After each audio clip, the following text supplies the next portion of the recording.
இப்போ நிறைய பேருக்கு பார்த்தோம்னா, நம்ம பாஸ்ட் லைஃப் இப்போ எப்படி பாஸ்ட் லைஃப் நம்ம கனெக்ட் பண்ணுறோம்னாக்கா, நம்ம மைண்டும், சோலும் ஒண்ணா தான் ட்ராவல் ஆகும்.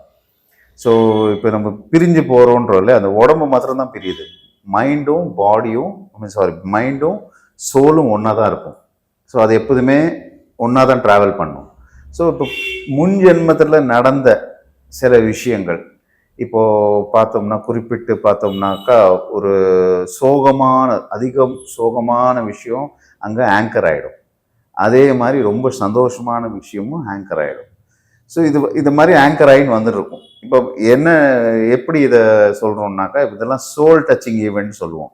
இப்போ எப்போ நம்ம மனசை தொடுதோ ஒரு விஷயம் நம்ம கண்ணீர் வந்துடும். அந்த மாதிரி ஏதோ ரொம்ப சோலோட கனெக்ட் எப்போ ஆகிறோமோ நம்ம அப்போ தான் அந்த உணர்வு வந்து நமக்கு டீப்பாக இருக்கும். ஸோ இந்த மாதிரி உணர்வுகளெல்லாம் நம்ம இது வந்து ஆங்கர் பண்ணி ரெக்கார்ட் பண்ணி வச்சிடும்.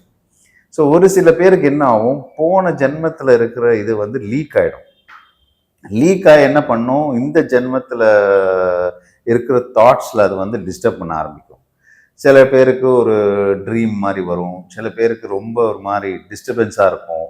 இதனால நிறைய பேருக்கு இந்த ஹெல்த் ரிலேட்டட் விஷயமும் நிறைய பேருக்கு நடக்கும்.